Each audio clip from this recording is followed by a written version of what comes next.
जय हिंद दोस्तों, स्वागत है आपका आपके यूट्यूब चैनल सरकारी जॉब एंड जॉब पर। दोस्तों, यूपी पुलिस भर्ती आप और आपकी जो परीक्षा में आने वाले मोस्ट इम्पोर्टेंट आज क्लास के बारे में बात करेंगे, जो आपकी परीक्षा में अक्सर क्वेश्चन पूछे जाते हैं। तो दोस्तों चलते हैं क्लास की तरफ। तो दोस्तों, ये मोस्ट इम्पोर्टेंट कवि हैं जो आपकी परीक्षा में अक्सर पूछे जाते हैं और उनकी रचनाएँ जो आपकी परीक्षा में पूछी जाती हैं उसके बारे में बात कर लेते हैं। सबसे पहले बात कर लेते हैं जयशंकर प्रसाद। जयशंकर प्रसाद की जो रचना है वो है प्रेम पार्थिक, कामयानी, तितली, कंकाल, इरावती, ध्रुव स्वमनी, चंद्रगुप्त, स्कंदगुप्त, झरना, आंसू, आकाशदीप, छाया, आंधी, इंद्रजाल और जन्मेजय का नागयज्ञ और अधूरा। दोस्तों, ये जयशंकर प्रसाद की मोस्ट इम्पोर्टेंट रचना है। और जो आंसू है ये इंग्लिश में फेमस है। ये रचना ये मोस्ट है आपकी। आंसू इंग्लिश में फेमस है। और कामयानी, तितली, कंकाल ये तीनों रचनाएं भी मोस्ट इम्पोर्टेंट हैं, इन्हें भी आप याद कर लें। और आपकी जन्मेजय का नागयज्ञ ये जो रचना है इस पे इन्हें पुरस्कार भी मिला हुआ है, तो ये भी मोस्ट इम्पोर्टेंट रचना है। आगे बात कर लेते हैं दोस्तों मुंशी प्रेमचंद। इनकी मोस्ट इम्पोर्टेंट रचना है गोदान। गोदान इनकी मोस्ट इम्पोर्टेंट रचना है। और गबन है इनकी रंगभूमि, कर्मभूमि, सेवा सदन, कायाकल्प, प्रेमश्रेय, मंगलसूत्र। दोस्तों, मंगलसूत्र भी फेमस है। ये एक अधूरा उपन्यास है मंगलसूत्र, तो ये इसलिए फेमस है। फिर है पुष्प की रात, कफन, ये भी इनका फेमस है, ये मोस्ट इम्पोर्टेंट है। उसके बाद ईदगाह और निर्मला। दोस्तों, निर्मला भी मोस्ट इम्पोर्टेंट इनकी रचना है जो कि अक्सर परीक्षा में पूछी जाती है। आगे बात कर लेते हैं दोस्तों तुलसीदास। तो इनकी जो रामचरितमानस ये मोस्ट इम्पोर्टेंट रचना है जो अक्सर परीक्षा में पूछी जाती है। उसके बाद है विनय पत्रिका, दोहावली, कवितावली, वैराग्य, संदीपनी और पार्वती मंगल, जानकी मंगल। दोस्तों, पार्वती मंगल भी इनका फेमस रचना है जो अक्सर परीक्षा में पूछी जाती है। आगे बात कर लेते हैं सूरदास। सूरदास की जो रचना है वो है सूरसागर, सुरपचीसी, सुरसावली और साहित्य लहरी। दोस्तों, साहित्य लहरी जो रचना है ये मोस्ट इम्पोर्टेंट है, इन्हें इनके लिए पुरस्कार भी मिला गया है। आगे बात कर लेते हैं दोस्तों महादेवी वर्मा। इनकी जो रचना है वो माया, जिन्हें इन्हें पुरस्कार मिला है। और उसके बाद है रसीम, फिर है दीपशिखा, एक है निर्जा, ये भी मोस्ट इम्पोर्टेंट रचना है इनकी। और फिर है अतीत के चलचित्र, निहार और गुल्लू। अतीत के चलचित्र भी इनकी मोस्ट इम्पोर्टेंट रचना है। और जो माया है इसके लिए इन्हें ज्ञानपीठ पुरस्कार इन्हें मिला है माया के लिए, ये मोस्ट इम्पोर्टेंट इनकी रचना है। फिर है दोस्तों मैथिली शरण गुप्त, भारत भारती, ये इनकी मोस्ट इम्पोर्टेंट रचना है जिन्हें इन्हें साहित्य पुरस्कार मिला है। और फिर है साकेत, ये भी मोस्ट इम्पोर्टेंट रचना है इनकी।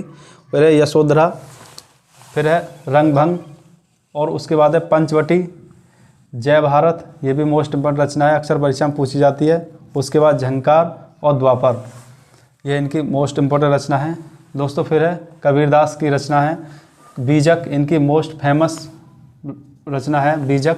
उसके बाद है सुख निधन, फिर है होली आगम, चौथा है शब्द, उसके बाद बसंत, फिर साकी, ये भी अक्सर परीक्षा में पूछी जाती है। और फिर से रक्त। फिर है दोस्तों अयोध्या सिंह उपाध्याय, जिन्हें अयोध भी कहते हैं, इनकी रचना है अध खिला फूल दोस्तों। फिर है प्रिय प्रवास, ये इनकी रचना है जो अक्सर पूछी जाती है, प्रिय प्रवास। उसके बाद रस कलश, पद परसून और विदेशी वनवास, ये इनकी 5 मोस्ट इम्पोर्टेंट रचना है। ये अधखिला फूल और प्रिय प्रवास और विदेही वनवास ये अक्सर पूछी गई हैं दोस्तों परीक्षा में। अब बात कर लेते हैं दोस्तों नागार्जुन। इनका नाम वेदनाथ मिश्रा भी है, इन्हें वेदनाथ मिश्रा भी कहते हैं। तो इनकी जो रचना है वो युगधारा, ये मोस्ट इम्पोर्टेंट रचना है युगधारा इनकी। उसके बाद है शतरंग पंखों वाली, प्यासी पथराई आँखें, तालाब की मछलियाँ, अपने खेत, भूल जाओ पुराने सपने, हजार हजार बाहों वाली और इस गुब्बारे की छाँव में, ये इनकी रचना है।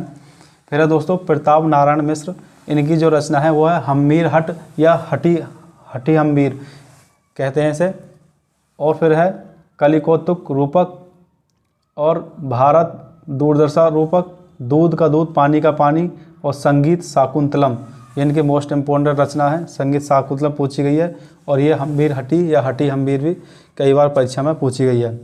उसके बाद दोस्तों फिर है रामचंद्र शुक्ल, तो इनकी जो रचना है वो है चिंतामणि, ये मोस्ट इम्पोर्टेंट रचना है चिंतामणि इनकी।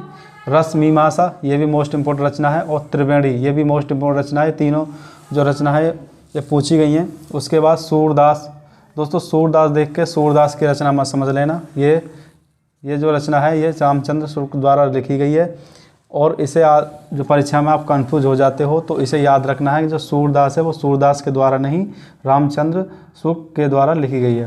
फिर है हिंदी साहित्य, ये भी हिंदी साहित्य का इतिहास ये फेमस है।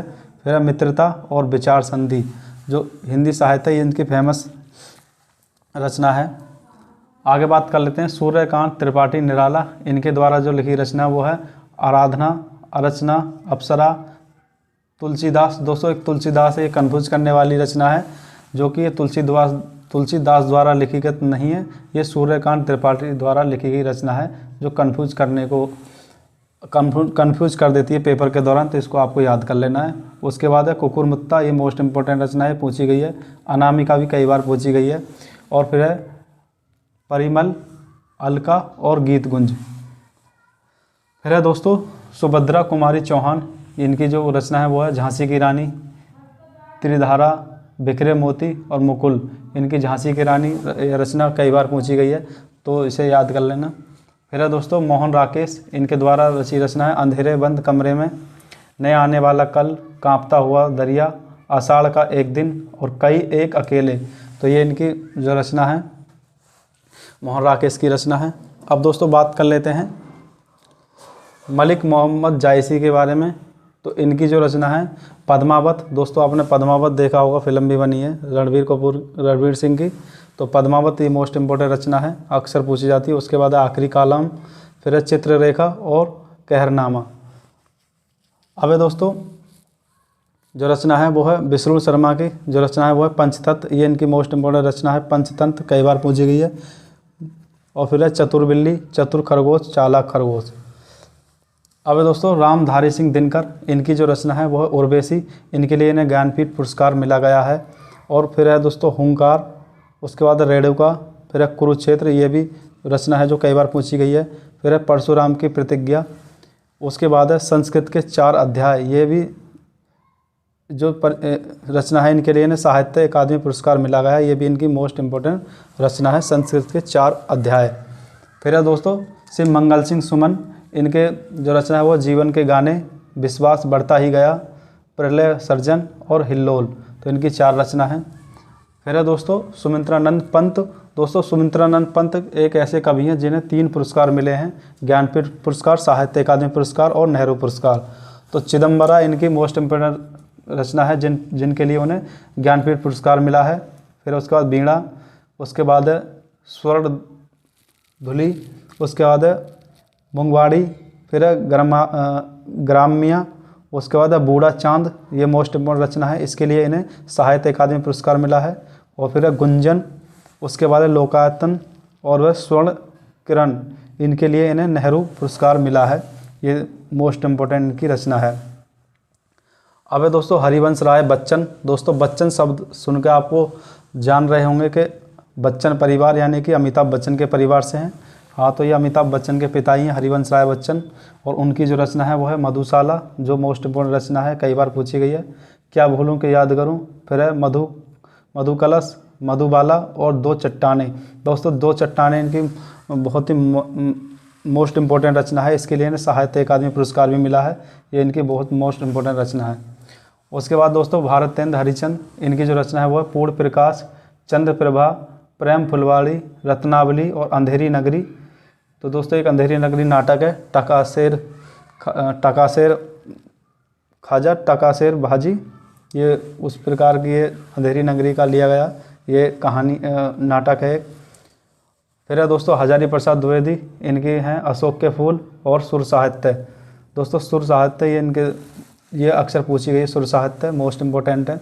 उसके बाद है धर्मवीर भारती के अंधा युग और ठंडा लोहा, ये इनकी रचना है। ठेले पर हिमालय, ये इनका निबंध है। और गुनाहों का देवता और सूरज का 7वां घोड़ा, ये इनके उपन्यास हैं दोनों, बहुत ही मोस्ट इम्पोर्टेंट है। और है मुर्दों का गांव और बंद गली, ये दोनों इनकी कहानी है दोस्तों, जो कि मोस्ट इम्पोर्टेंट हैं। उसके बाद फिर है शरद चंद्र, इनके देवास और चरित्रहीन, ये इनकी 2 रचनाएं हैं। अब दोस्तों आगे बात कर लेते हैं केशव दास। तो केशव दास की जो रचना है वो है रसिक प्रिया और कवि प्रिया, ये इनकी मोस्ट इम्पोर्टेंट हैं। उसके बाद है यशपाल के हैं दादा कामरेड, झूठा सच और देशद्रोही, ये इनकी 3 रचना हैं। उसके बाद दोस्तों बात कर लेते हैं कुछ जो कवि हैं जिनकी जो इम्पोर्टेंट रचना है उसके बारे में। जैसे देवकीनंद खत्री, इनकी रचना है चंद्रकांता, जो कि अक्सर पूछी जाती है। फिर है चंद्रबरदाई की है पृथ्वीराज आसो, ये मोस्ट इम्पोर्टेंट है, अक्सर पूछी जाती है। फिर है फणीश्वर नाथ रेणु, इनकी जो मोस्ट इम्पोर्टेंट रचना है वो मेला आंचल, ये अक्सर पूछी जाती है। उसके बाद है वृंदावन लाल वर्मा, इनकी मरगनैनी, ये रचना है जो पूछी जाती है। और फिर है बालकृष्ण शर्मा, जो उर्मिला इनकी लिखी हुई रचना है, जो मोस्ट इम्पोर्टेंट है। उसके बाद दोस्तों बात कर लेते हैं हिंदी के प्रथम गद्यकार जो हैं वो हैं लल्लू लाल, ये इसे याद रखना, आपको पूछ लिया जाता है। हिंदी के प्रथम गद्यकार का नाम लल्लू लाल है। और जो दोस्तों ज्ञानपीठ पुरस्कार, उसकी शुरुआत 1965 में हुई थी, और साहित्य अकादमी की पुरस्कार की जो शुरुआत है 1955 में हुई थी। दोस्तों साहित्य अकादमी पुरस्कार पहले शुरू हुआ था, और ज्ञानपीठ पुरस्कार उसके 10 साल बाद शुरू हुआ था।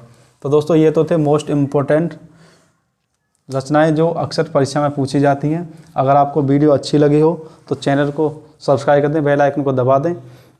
दोस्तों हमारे जो हमने तैयारी की थी उसी नोट से बनाई गई वीडियो जो अक्सर परीक्षा में क्वेश्चन पूछे जाते हैं। तो दोस्तों अगर वीडियो अच्छी लगे तो चैनल को लाइक कर दें, सब्सक्राइब कर दें। आगे भी हम ऐसे अपने ही नोट से ऐसी महत्वपूर्ण वीडियो आपके लिए अपलोड करते रहेंगे। तो दोस्तों इस वीडियो में इतना ही, मिलते हैं नेक्स्ट वीडियो में, तब तक के लिए थैंक यू, धन्यवाद।